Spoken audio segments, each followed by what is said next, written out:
This is our lesson number 4, and as I promised, I'm gonna teach you how to change your strings, and it is very important skill. So first of all, I suggest you put your bow down, you take your violin, make sure that you can hold it without support of your hands, and because we're not gonna use our left hand, I suggest you can put it here in your resting position. This position is very common for musicians, for violinists to have their hand on whenever they performing and they have some kind of a gap in their performance. When orchestra musicians they're waiting for their turn to start, they usually just rest in their hand here, because there's no need to hold your hand all time in this initial position, in its main position. Yeah, so you can hold it here just to make sure that it's resting there. Now, to be able to take the bow, you're gonna need to release this hand and make sure that it can help you, because it's not easy as well. So and we need to make sure that that you hold in the bow in the correct way. Otherwise, all those exercises that we were doing, this doesn't make sense to make them, because if you hold your bow with mistakes afterwards, so then what was the purpose of learning how to hold it correct in the first place? You know what I mean. So make sure that your shoulder is free, that your arm is relaxed and your hand is relaxed, and you remember, just drop on your bow, drop on the bow your hand, now your thumb, now your pinky, and then you can release the bow from your left hand support. Place your left hand here and place your right hand on the string. So first of all, find the middle, and you can actually mark the middle of your bow using packing tape or some maybe scotch or some colorful, I don't know, wrap. So to make sure that you know where's the middle, it is important, and we're gonna use this in the future lessons, yeah, during this course. So make sure that you have the wrap. Don't forget to make it. So find the middle of your bow and just try to kind of make tiny sound like this, just to feel the grip. Okay, and to feel what's happening. And when you're making that, make sure that your elbow is not moving. Elbow shouldn't be moving. So you just kind of opening your hand like this kind of move. But your main elbow and your main this part from the shoulder to elbow shouldn't be moving. So you just make this move to open your hand like this.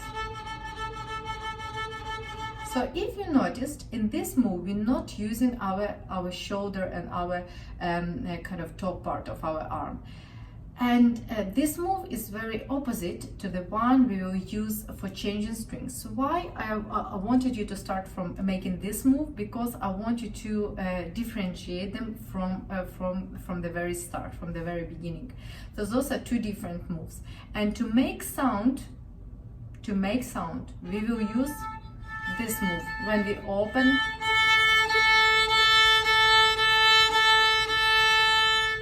we open our arm and close it. And to change our strings, we're gonna use different move, and that move is actually the change of the position of your elbow.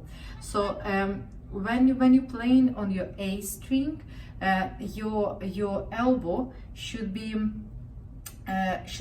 kind of in the middle position. You see the way I have it right now, and your arm should have an angle of 90 degrees, so it should be 90 degrees. So you see it right now the way I'm showing it to you. So then when your arm is placed in this angle, when you have 90 degrees there, so you can move your elbow a little bit up, and you will see that your bow will change the string. After you change the string, you need to fix your elbow in the same position and just use another move that I introduced to you at first. So this move requires you to open your arm. my elbow doesn't change the position. Okay, so after that, if you want to move to string G, you're gonna change the position of your elbow and your arm. So you're moving the elbow, you're moving it up. So after you moved it up a little bit, you will see that you're already on your G string. Move back the same. D, A,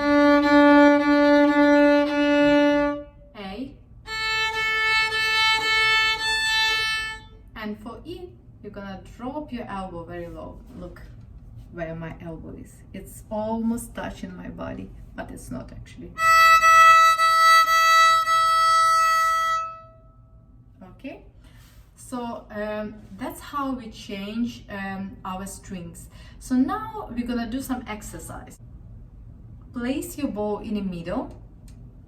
Make sure that your arm has angle 90 degrees, and don't use too much bow. Use just maybe like 2-3 centimeters, because to use more it's not gonna be easy for you at this point. So try to use very small chunk of your bow, and try to feel the grip. So your string and your bow, they need to have this connection. I always trying to explain to my students to find this connection by searching for this scratchy sound like this.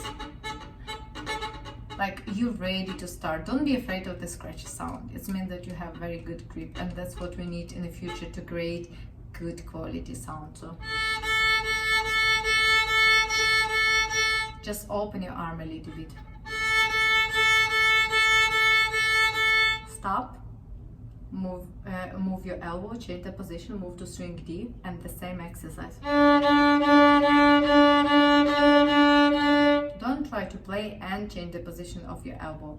That's not gonna work straight away. Your hand need to learn these two different moves, and then later on you will be able to do it without any problem. So don't try to mix everything in the same bowl straight away. Now move to your G string. Now slowly, slowly, slowly moving back to E. Your arm is very low, and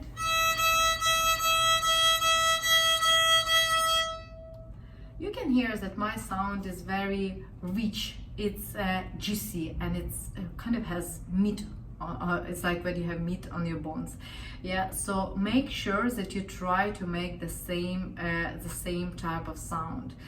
Try to learn how to make good quality of sound at the beginning, because to learn it in two different ways, when you're learning just any type of sound and after you're trying to improve the quality of it, it's kind of doing double work. So make sure that while we're still at this very first stage of learning the violin, make sure that you listen to the quality of the sound. So then you're not gonna need to do this. There will be no need for you to work on your sound extra, because it's already will have this nice and juicy and deep sound. So just make sure that your sound is very good. So one more time, grip. You need to have this grip, and to have this grip, you can also turn your hand on your point finger. So turn it. You see, I'm kind of like lying on my point finger here. So my hand is turned. It's not straight like this. Yeah, it's not on my pinky. It's kind of lying. It's bent on my point finger. So that's what's helping me also to make nice and juicy sound. Also, to make sure that you can do that, you need to practice. You need to train your point finger. So look what I'm doing. I'm using my point finger and I'm pressing on the bow, and it's bouncing here. You see, open, bounce. When I'm pressing, it's bouncing. So you can practice to find your grip by using this little technique. Press a little bit by your point finger. See, I don't need my pinky right now. Yeah, I don't need my pinky. You will feel that that your pinky is not needed there. So don't stop yourself. You can remove it, no problem. As long as your arm remain, relaxed and there's no pressure, I don't mind. And this is not going to be any big mistake or something. So bounce, bounce, bounce, and that's how you're gonna find this stretchy sound. Find your scratchy sound. Enjoy it. Move. Move. And move right till the end. And after, when you're done, try to expand, try to make a little bit more wide movements. Stop, move. Stop, move. Stop, move. Great job. You can have deserved rest. We'll see you in our 5th lesson.